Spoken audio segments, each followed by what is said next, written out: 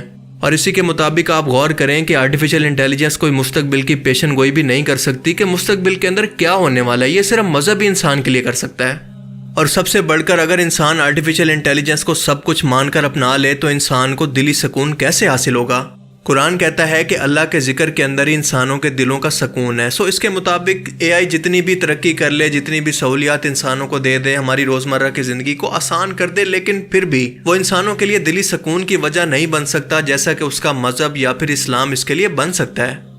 اسلام کی طاقت اس کی لچک کے اندر ہے اور آرٹیفیشیل انٹیلیجنس کے آنے سے مذہب کو کوئی فرق نہیں پڑتا، کیونکہ ہم دیکھ چکے ہیں کہ اسلام نے ہر دور کے اندر سائنس اور ٹیکنالوجی کو اپنے ساتھ جوڑا ہے، جیسے میڈیکل اور ایسٹرونومی اور باقی جدید سہولیات کے اندر بھی اسے دنیا کا ہر مسلمان اپنے فائدے کے لیے استعمال تو کر رہا ہے، لیکن یہ کبھی نہیں کہتا کہ اگر وہ موبائل فون سے پوری دنیا سے تار کے بغیر رابطہ کر رہا ہے، اپنی بیماریوں کو آپریشن کے ذریعے ٹھیک کروا رہا ہے اور سردیوں کے اندر گرم اور گرمیوں کے اندر ٹھنڈا پانی استعمال کر رہا ہے، گھنٹوں کا سفر چند منٹوں کے اندر طے کر رہا ہے، تو اسے خدا کی ضرورت ہی باقی نہیں رہی۔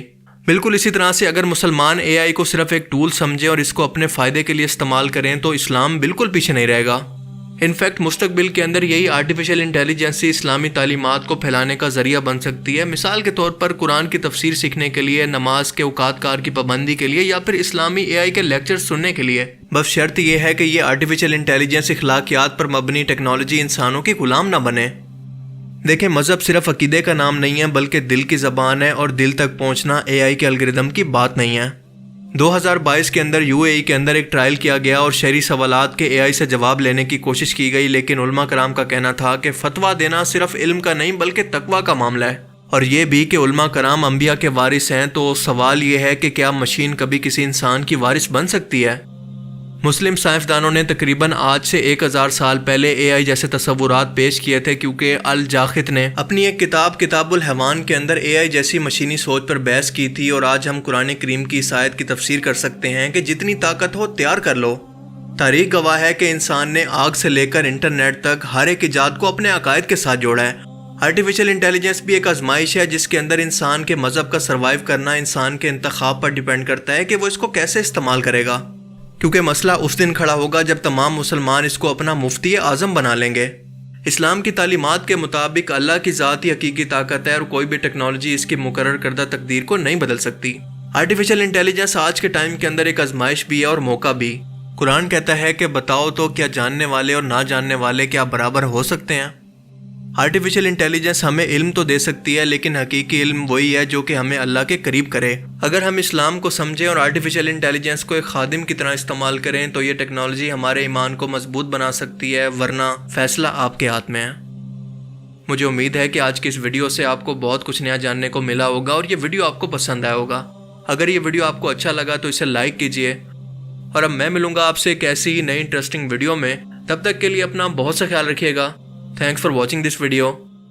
اللہ حافظ۔ کھڑے ہو کے شلوار نہیں پہننی چاہیے، گھر میں ایک سٹول رکھیں، نہانے کے بعد سٹول پر بیٹھ کر شلوار پہنیں۔ جس گھر میں کھڑے ہو کر گھر والے شلوار پہنتے ہیں اور کنگھی کرتے ہیں ان پر قرضہ پڑتا ہے۔